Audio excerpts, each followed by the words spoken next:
Hello everyone, welcome back to my YouTube channel CY competition classes. यहाँ पे हम आपसे डिस्कस करेंगे जो बीएससी थर्ड सेमेस्टर है उसमें पहला प्रैक्टिकल आप कैसे लिखेंगे। तो अगर हम बात करें बीएससी थर्ड सेमेस्टर में, तो आप जब किसी भी सेमेस्टर में बीएससी में प्रैक्टिकल्स कॉपी लिखते हैं तो अपनी कॉपी को थोड़ा सा अट्रैक्टिव, थोड़ा सा जानकारी बढ़ाने के लिए आप पहला प्रैक्टिकल्स क्या लिखते हैं कि आप जितने भी लैब के बारे में, सारे इंस्ट्रूमेंट जो यूज हो रहे हैं लैब में उसके बारे में लिखते हैं, क्या क्या किसकी यूजेज हैं।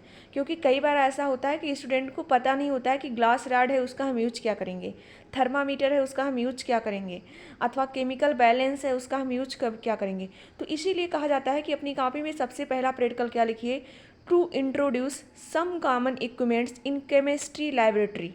यानी केमिस्ट्री की लाइब्रेरी में जो कॉमन इंस्ट्रूमेंट यूज हो रहे हैं, जो आप उपयोग कर रहे हैं, उनकी यूजेज क्या हैं।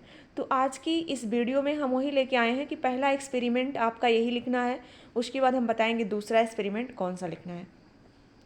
तो पहला हमने लिया है ग्लास स्टीयरिंग रॉड। आपको एक कांच का इस तरीके से एक रॉड दिखता होगा जिससे आप क्या करते हैं, किसी भी लिक्विड्स को अथवा और केमिकल्स को मिक्स करते हैं। आपको कहा जाता है कि इसको ग्लास रॉड से मिक्स कीजिए।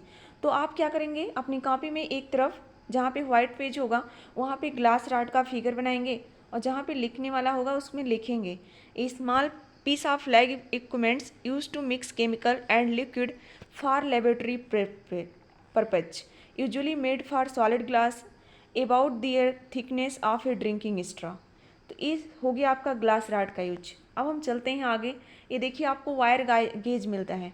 वायर गेज का क्या मतलब है कि जब आप किसी चीज़ को हीट करते हैं, रखते हैं हीट करने के लिए स्टैंड पे, तो उसके ऊपर ये लगा देते हैं। अब हमें यही बताना है, इसका फिगर बनाएंगे, उसके बाद लिखेंगे इसकी यूजेज क्या क्या हैं। यूजेज में आप लिखेंगे it is use to support a container such as beaker और flask during heating. Glassware should not be heated with a direct flame. Wire gauge when placed between glassware and a heat sources diffuses the heat making it safer than a direct flame. देखो, अगर ऐसे क्या करेंगे, कोई कांच के flask है, beaker हो गया, अथवा आपके कोनिकल फ्लास्क हो गए, इर्निमेयर फ्लास्क हो गए, ये सब जो फ्लास्क हैं इसको अगर डायरेक्ट आप हीट दे देंगे तो क्या होंगे, टूटने का डर रहता है। लेकिन अगर उस पर वायर गैज, आपको कहा जाता है कि जब आप कोई चीज़ कांच की चीज़ को रखिए तो उस पर वायर गेज जरूर लगा दीजिए। इससे क्या होगा, वायर गेज एक प्रोटेक्शन करेगा कि उस कांच पे डायरेक्टली आपको हीट नहीं प्रोवाइड हो पाएगी। तो यानी आपको यही लिखा गया है, diffuse the heat making it safer than a direct flame. अब हम देखते हैं अगला इंस्ट्रूमेंट क्या है और इसके यूजेज क्या हैं। आप लोगों ने इंस्ट्रूमेंट देखा होगा स्पेचुला, जो चम्मच के आकार का होता है। कभी आप इसका नाम ये मत बता देना कि ये चम्मच है, इसका नाम क्या होता है, स्पेचुला। देखिए यहाँ पे फिगर बना है, ये आपको प्लास्टिक फार्म में भी मिलता है और लोहे का भी स्पेचुला आता है। डिफरेंट डिफरेंट मेटल्स स्पेचुला आ रहे हैं। तो आप देखेंगे सबसे पहले स्पेचुला का फिगर बनाएंगे और इसकी यूजेज लिखेंगे। यूजेज में क्या लिखेंगे, spatula are used to dispense solid chemical from their containers.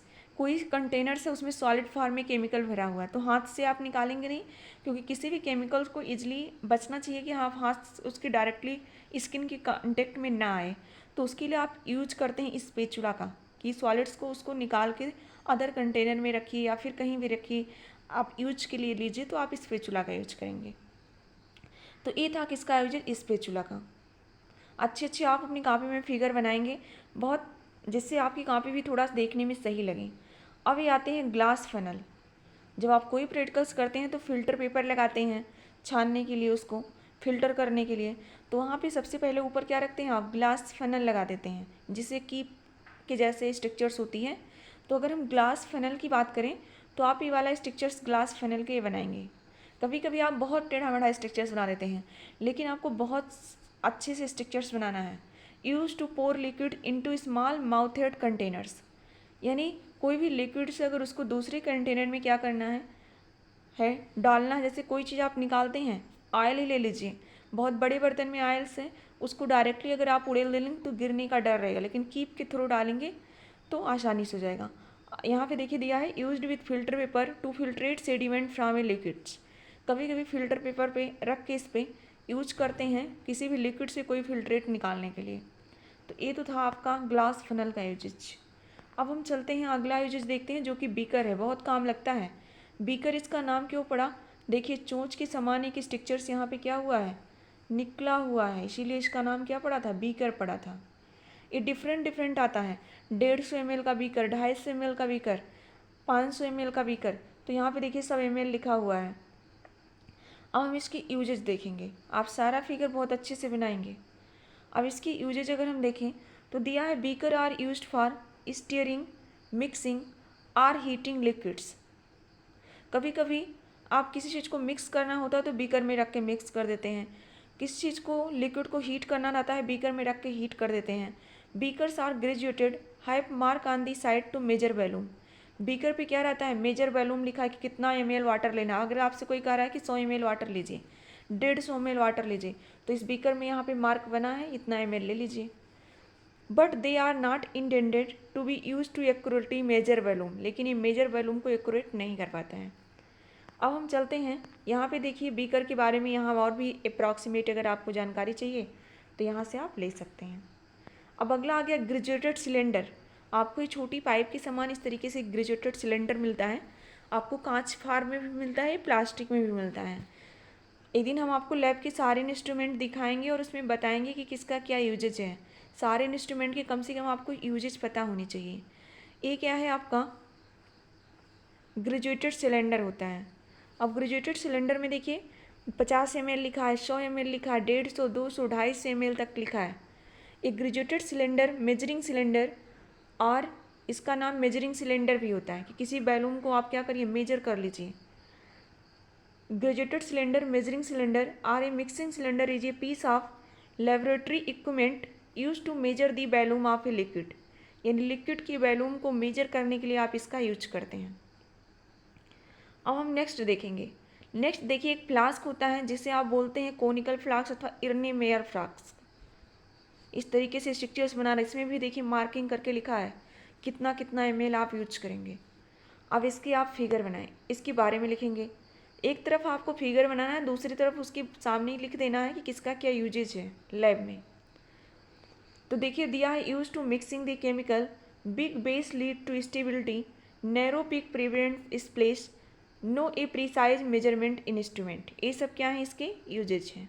अब हम आते हैं जिसकी आपको बहुत ज़्यादा आवश्यकता लगती है, जो कि क्या है मोस्ट कॉमन जाने वाला है आपका है टेस्ट ट्यूब।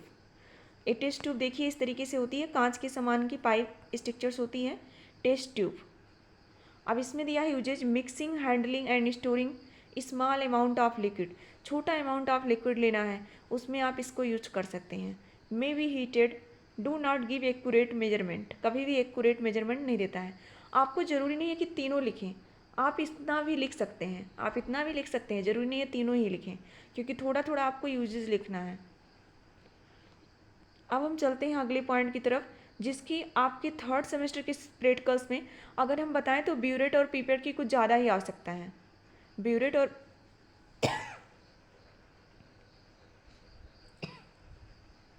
ब्यूरेट और पीपेट की कुछ ज़्यादा ही आवश्यकता है। तो यहाँ पे देखिए पीपेट अगर लिखा है बायोमेट्रिक पीपेट, तो इसका यूज करेंगे used with a rubber bulb, it allow to extremely accurate measurement for a liquid volume. यानी इससे आप लिक्विड का किसी भी लिक्विड का एक्यूरेट वैल्यूम मेजर कर सकते हैं। तो ये आपका पीपेट हो गया। अब हम चलते हैं ब्यूरेट दिखाते हैं। देखिए ब्यूरेट का स्ट्रक्चर्स ऐसे हैं जिसे आप टाइट्रेशन वाइट्रेशन करते हैं ना, ब्यूरेट।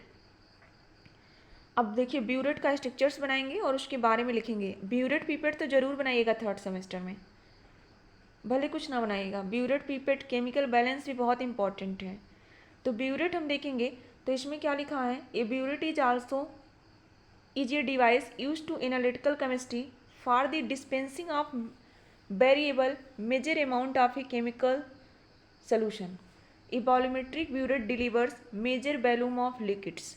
तो ये आपके यूजेज हैं ब्यूरेट के। आप ब्यूरेट पीपेट जरूर बनाइएगा थर्ड सेमेस्टर में, और स्ट्रक्चर्स भी आपको पता होना चाहिए कि कैसा होता है। अब यहाँ पे भी देखिए बीकर्स का यूजेस दिया है, हमने आगे आपको बीकर का यूजेज बताया है। अगर आपको बनाने का मन कर रहा है तो एक फिगर और भी बना सकते हैं केमिकल बैलेंस का। जैसे केमिकल बैलेंस आपके सिलेबस में जब आप कैलिब्रेशन का पहला प्रैक्टिकल्स लिखेंगे तो उसमें आप देखेंगे कि केमिकल बैलेंस का काम लगता है। तो अगर आप बनाना चाहें और अपनी कॉपी में इंफॉर्मेशन देना चाहते हैं तो आप केमिकल बैलेंस का फिगर बना सकते हैं। और भी अगर कोई एक्स्ट्रा वाटर बात है गया, क्योंकि लैब में तो बहुत सारे इंस्ट्रूमेंट होते हैं, लेकिन इतना बहुत आपके कॉमन है जिसके बारे में आपको जानकारी होनी ही होनी चाहिए। तो इतना पॉइंट्स आप पहले प्रैक्टिकल्स में नोट करेंगे और बहुत जल्द ही हम आपको सेकेंड प्रैक्टिकल्स भी बताएंगे कि सेकेंड प्रैक्टिकल्स क्या लिखना है। तो अब हम मिलेंगे आपसे नेक्स्ट वीडियो में। Share it all your friends. अगर आप चैनल पे नए हैं तो चैनल को सब्सक्राइब जरूर कीजिए। Thanks for all of you.